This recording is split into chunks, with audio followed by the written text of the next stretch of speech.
Assalamualaikum warahmatullahi wabarakatuh. Selamat berjumpa lagi teman-teman semuanya. Berjumpa lagi dengan kami, yaitunya dengan memberikan tutorial penginputan data SDGS atau bagaimana cara menginput data SDGS lebih cepat dan lebih aman. Pertama-tama kita bisa mendownload aplikasinya di Play Store, yaitu dengan nama aplikasinya SDGS dengan versi 1,8, dan juga bisa melalui dashboard atau langsung online, yaitunya dashboard sdgs.kemendesa.go.id. Nah, setelah itu bisa mendaftarkan akunnya melalui admin kabupaten atau melalui perpanjangan tangan melalui pendamping desa. Nah, setelah akunnya aktif yaitu dengan NIK dan juga nomor HP, kita bisa langsung login.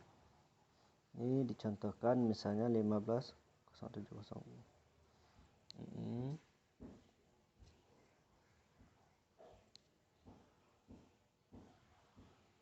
Kita masukkan nicknya.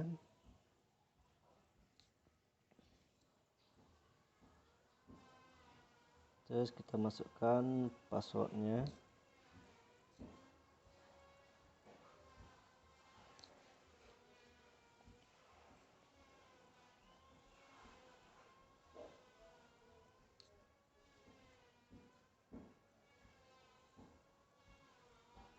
Terus kita lanjut login. Nah, seperti ini. Ini menu tampilannya. Di sini adalah perolehan kuesioner yang telah diinput oleh di seluruh Indonesia ya, nasional. Ini yang hari ini kuesioner desa ini baru tiga yang diinput. Kuesioner RT ada 33, keluarga ada 2000 lebih. Kuesioner individu hari ini sudah mencapai 7000 ya. Terus bagaimana selanjutnya? Kita ambil garis 3 di pojok kiri atas. Nah, ini home, dashboard, isi kuesioner, ada data kuesioner, ganti password, logout, faksimil, manual book. Nah, fungsinya kita lihat di isi kuesioner. Isi kuesioner sini adalah disitulah tempat kita menginput apakah itu data kuesioner desa, RT, rumah tangga, dan individu. Kalau data kuesioner, kalau kita telah menginput dan melihat datanya, kita lihat di data kuesioner. Nah, kebetulan di sini belum pernah kami menginput di akun ini. Baru pertama mau menginput, kita cek. Maka datanya kosong. Nah, kita sekarang masuk ke menu isi kuesioner. Yang pertama yaitu kita masukkan kuesioner keluarga. Nah, kalau provinsi, kabupaten, kecamatan, desa, sama RT itu terisi dengan otomatis karena berdasarkan akun kita yang dibuat. Selanjutnya kita masukkan RT-nya. Dan di sini dari RT 01 ya. RW-nya juga 001. Next. Selanjutnya kita masukkan namanya.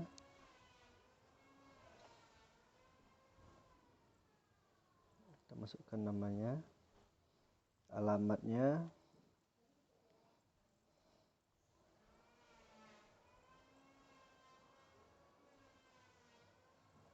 sebenarnya untuk alamat bisa kita hanya memasukkan nama desa kita dan juga RT-nya. Nomor HP kalau ada kita masukkan, kalau tidak diisi dengan 0. Kebetulan di sini tidak ada nomor HP-nya. Kita masukkan nomor kepala keluarga kakaknya, nomor kakak.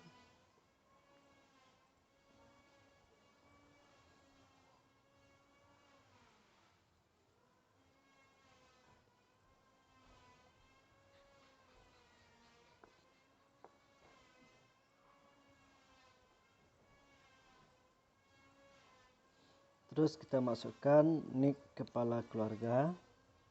Nah, untuk selanjutnya, supaya kita memudahkan menginput selanjutnya data keluarganya atau anggota keluarganya, caranya kita bisa ambil nik kepala keluarganya atau kakak, nomor kakak, kita copy, kita salin, lalu kita lanjut ke nik pribadinya.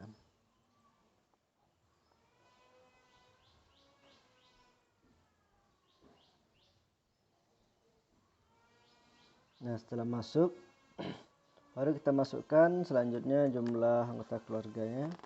Betul di kakaknya yang mau saya input hanya satu, statusnya duda ya. Kita lihat kepemilikan rumahnya. Di sini ada milik sendiri, kontrak atau sewa, bebas sewa, pinjam, dinas, dan lainnya. Lainnya biasanya dijelaskan bagaimana status kepemilikan tempat tinggal. Ini luas rumahnya atau luas lantainya. Itu tempat tinggal bukan lokasinya tapi rumahnya. Betul 35 meter kubik. Luas lokasinya ada 100 meter. Lantainya terluas, terbuat dari apa? Apakah keramik, kayu, papan atau tanah. Di sini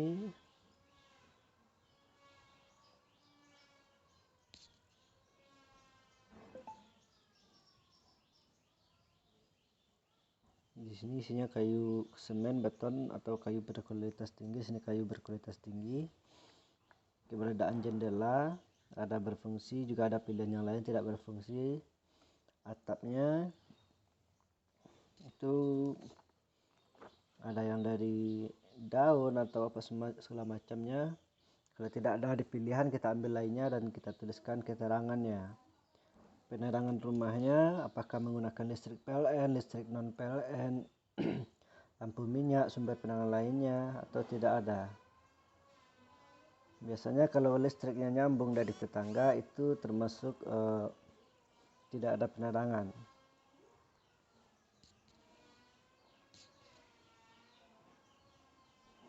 Tempat pembuangan sampah, ada penyediaan tempat sampah atau tidak dibakar, dan tempat sampah diangkut reguler.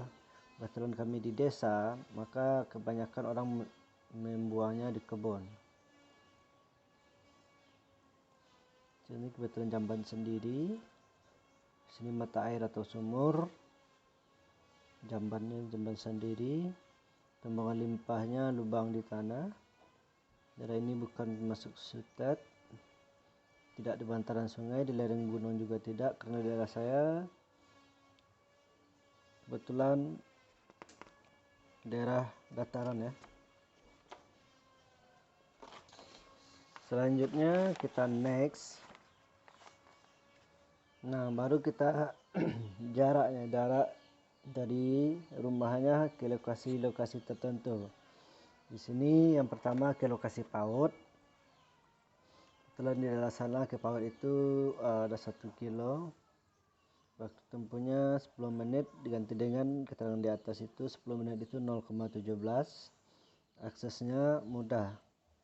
KTK-nya di situ hanya 0,2 km atau 200 meter. Waktu tempuhnya kurang dari 5 menit atau ditulis dengan 0. Aksesnya mudah. SD-nya dari situ ada 2 kilo, waktu tempuhnya 15 menit atau seperempat jam 0,25. Aksesnya mudah. Untuk SMP atau MTS dari sana hanya 1 kilo. Waktu tempuhnya 0,17 atau 10 menit. Aksesnya mudah. SMA-nya sama 1 kilo. Waktu tempuhnya 10 menit. Aksesnya mudah. Perguruan tinggi yang terdekat itu jarak 60 km, waktunya 2 jam, lebih kurang 2 jam ya. Dan aksesnya termasuk susah.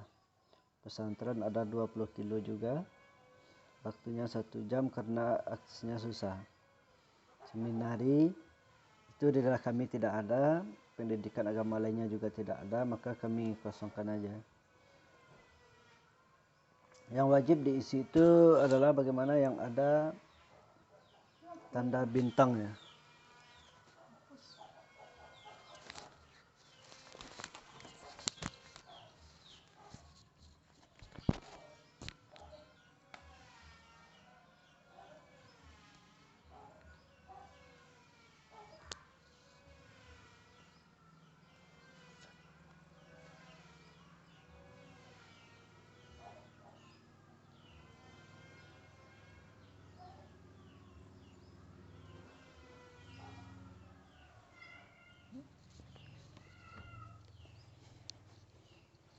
Nah, kita lanjutkan, kita langsung ke next.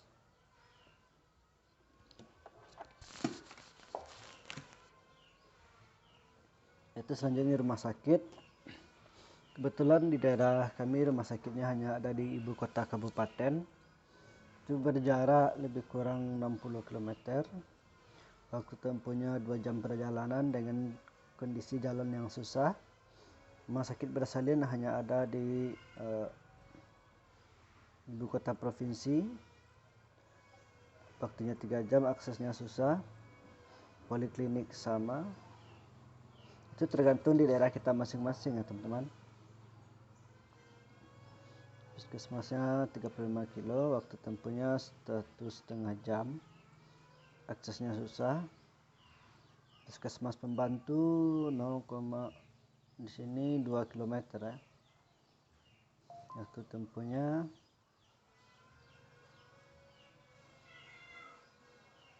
kondisinya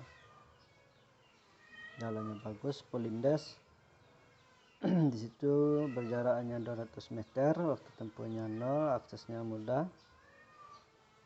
Di sini puskesdes kami tidak punya. Posyandu ada di 2 tempat, 0,2. Waktu tempuhnya 0, mudah. Apotek juga tidak ada, toko obat yang khusus menjual obat di daerah kami juga tidak ada. So next, di sini bisa kita isi keberadaan dokter spesialis, dokter umum dan lain sebagainya. Terus kalau dokter, untuk dokter spesialis hanya ada di rumah sakit umum, jaraknya 60 kilo. Waktu tempuhnya 2 jam, kendaraannya susah. Dokter umum ada di puskesmas. Waktu tempuhnya 1,5 jam dengan keadaan atau kondisinya susah. Bidan di situ hanya 0,2. Waktu tempuhnya 0, mudah. Tenaga kesehatan ini maksudnya adalah perawat ya teman-teman. Sini ada 2 kilo. Waktu tempuhnya 0,25. Mudah. Kita next. Dukunnya kalau ada silahkan diisi sendiri ya teman-teman. Nah, sekarang ke lokasi pekerjaan utama.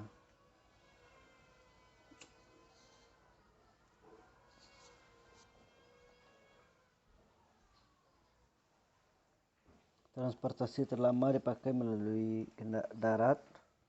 Tidak ada kendaraan umum.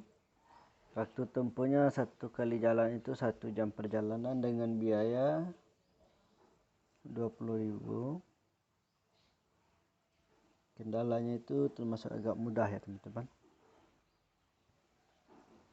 Di sini yang sedang dijalaninya juga ada. Tempuhnya 1 jam, biayanya 20.000. Mudah. Tujuan sekolah di situ hanya berjarak 1 km. Penggunaannya tidak ada kendaraan umum. Transportasi waktu tempuhnya 10 menit.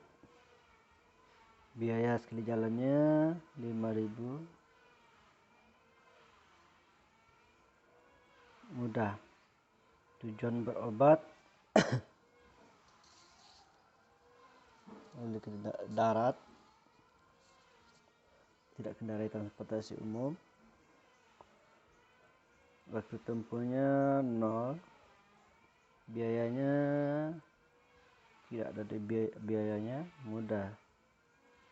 Ya, tempat rekreasi tidak ada. tempat ibadah mingguan hampir dekat. Maaf, jawab pilihannya hanya 1, 2, dan 3. Sini 2, lanjut. Waktunya 0 atau kurang dari 5 menit. Biayanya 0, mudah. Tempat rekreasi tidak ada di sini. Kita lanjut. Kita lihat selanjutnya datanya, yaitu menggunakan anggota kendaraan umum ya, transportasi umum. Karena daerah kami itu transportasi umum agak susah, jadi jarang orang-orang yang berpergian keluar, apalagi semenjak adanya COVID-19 ini. Ini data bantuannya. Kalau ada dapat bantuan, di sini tidak ada dapat bantuan. Dan biaya hidupnya pengeluarannya 1 juta. Komplit. Sukses. Nah, itu untuk pendataan pengisian data keluarga. Kita lanjut untuk pengisian kuesioner individu.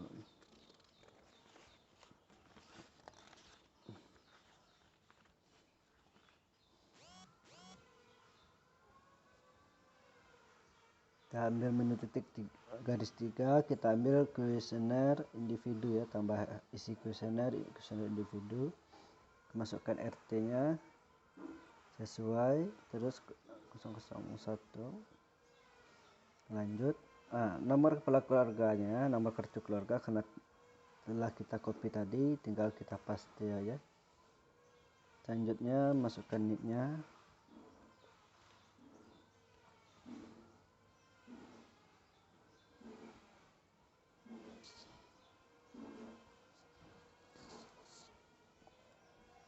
Masukkan namanya.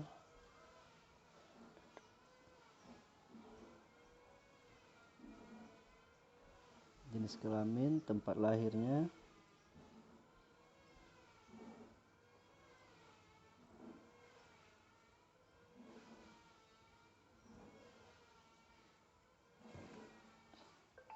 Tanggal lahirnya, supaya kita tidak terlalu ribet mencari tahunnya, klik di atasnya tahun 2021. Kita geser ke bawah, tahun berapa dia lahir. Ini lahir tahun 1941. Bulan April, tanggal 6. Oke, usianya saat ini telah 41.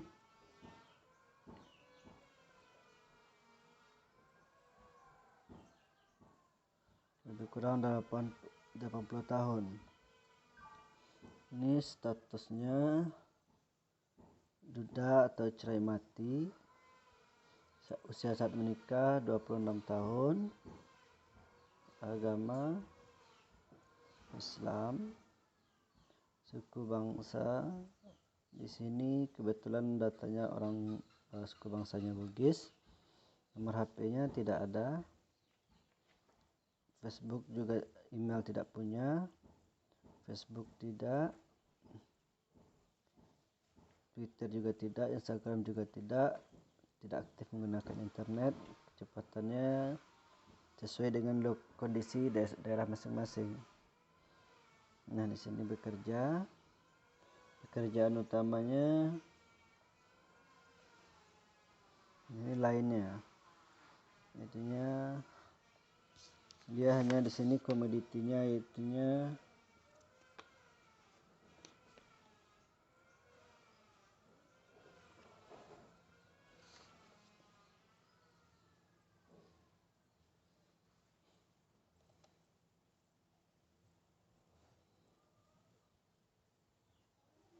Pinang.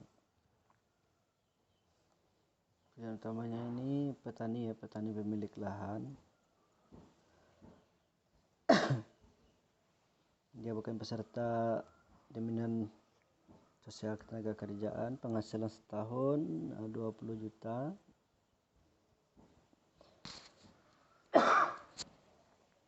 Next. Ini penghasilannya dari apa? Ada uang pensiun, karyawan tetap, dan banyak selainnya. Kalau tidak ada, kita tuliskan di sini penghasilannya dari perkebunan pinang. penghasilan 1 bulannya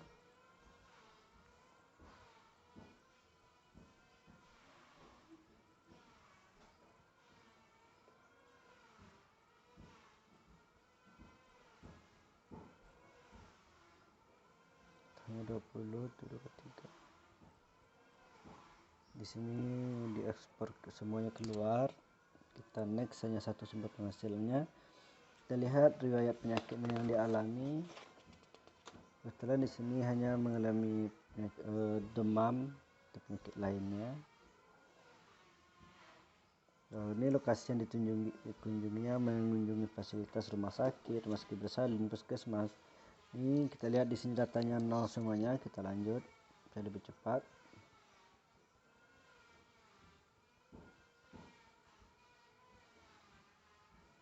Dia bukan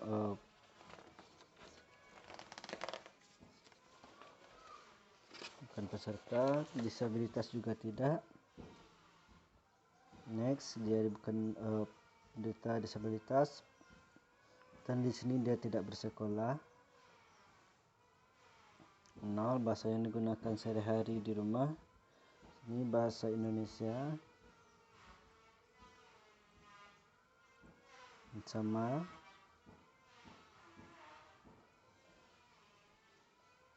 Tanya kerja bakti tidak ada.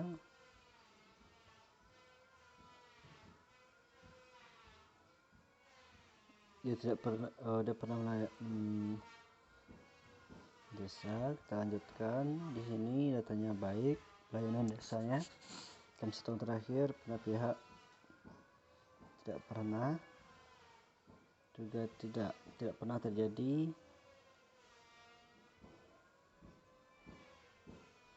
Ada bencana. Di sini bencananya.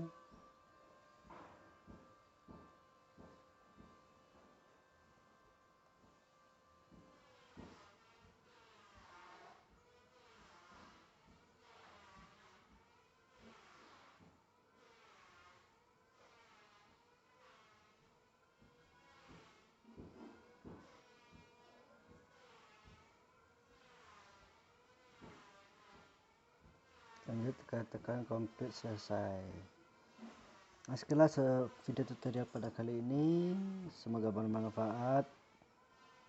Kalau ada yang ingin ditanyakan, silahkan dituliskan di kolom komentar. Assalamualaikum warahmatullahi wabarakatuh.